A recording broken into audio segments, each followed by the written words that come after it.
Good afternoon, everyone. We are Prime Minister and Cabinet Team 1 presenting Cite, Snap and Send, a simple, scalable solution to awareness, identification and reporting. So we know that timely nationwide detection of biosecurity threats is crucial for management and eradication.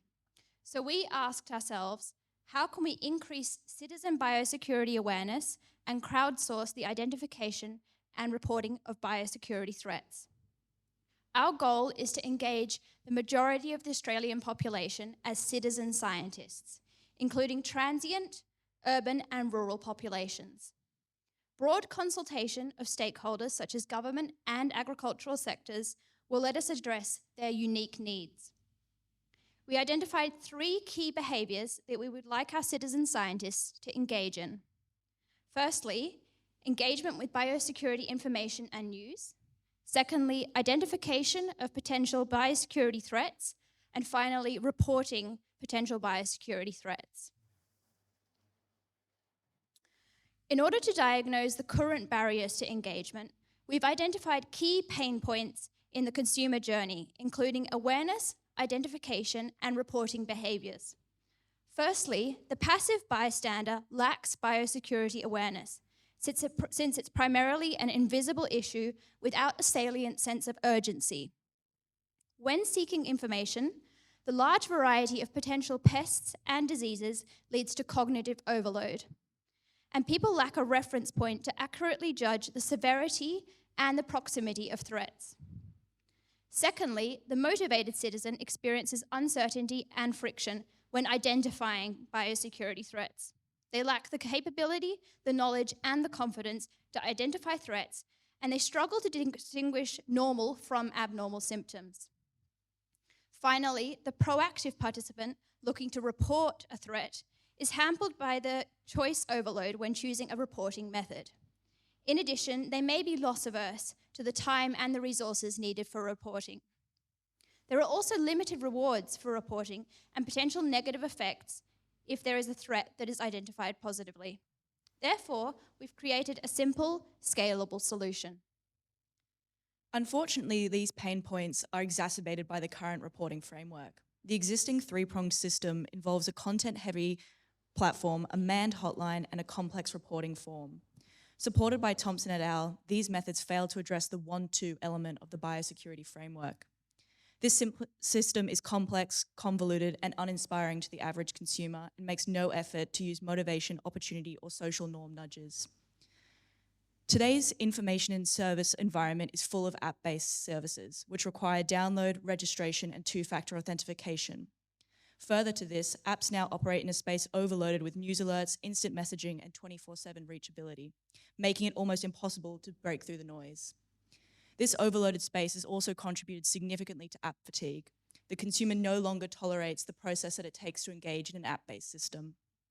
As such, we recognise our intervention needs to break through the noise by being quick, click-light, and efficient. Therefore, we have distilled interventions into a symbiotic 2-step solution called Cite, Snap, and Send. This approach to education and reporting puts the average citizen at the centre of the reporting landscape through clarity and simplicity.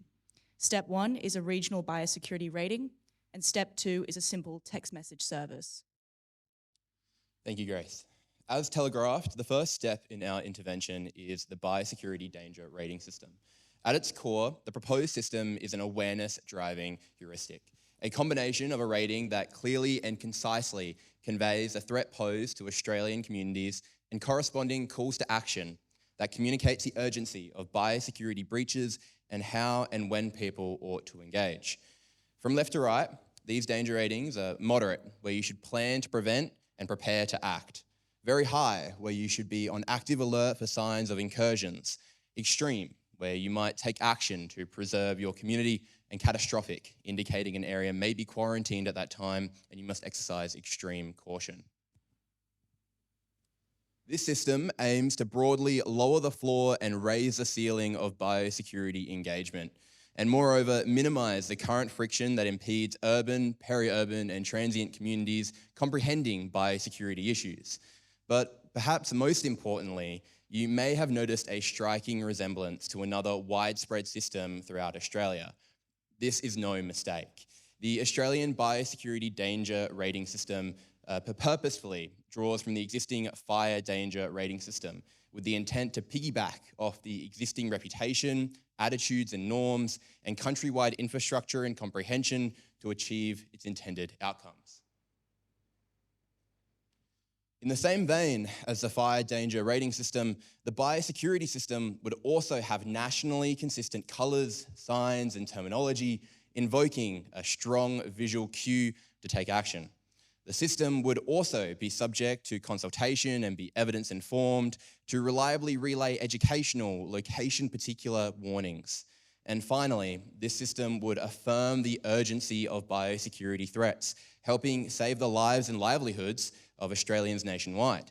But this is just the first step in our intervention, one that, coincidentally, primes our audience to help identify and report threats.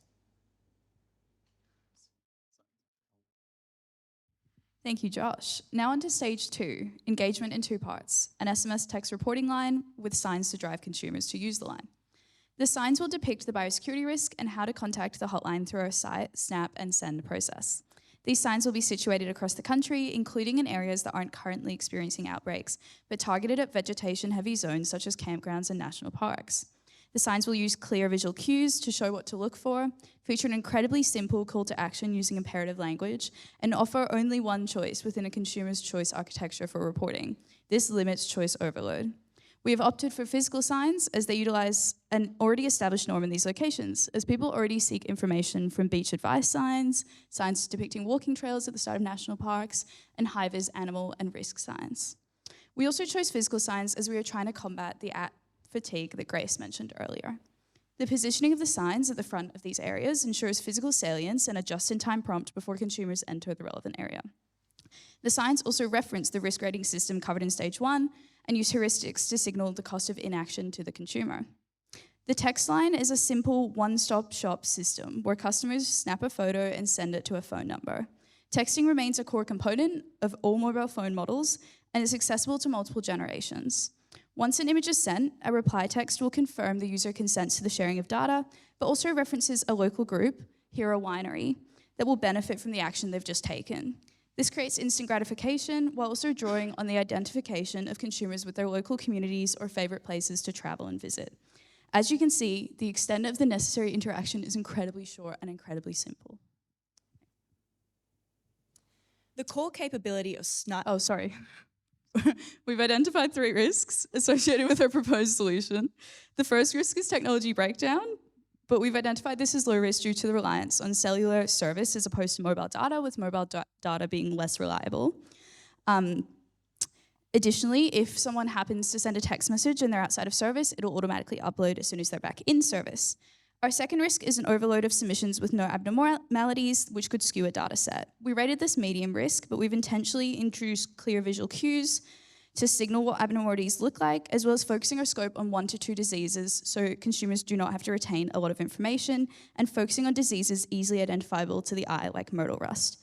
Finally, we identified the population underestimating biosecurity risk as a threat by the availability bias theory. The lack of a recent high-profile biosecurity crisis means individuals are less likely to visualize or understand the risk, but by associating it with a different crisis management framework, we are trying to transfer those feelings of danger and urgency to the new issue. The core capability of Site, Snap and Send is its simplicity and scalability, which lends itself to long-term engagement and intervention. To conclude, we have presented Site, Snap, Send, a 2-pronged intervention which capitalises on simplicity and scalability to encourage wide application.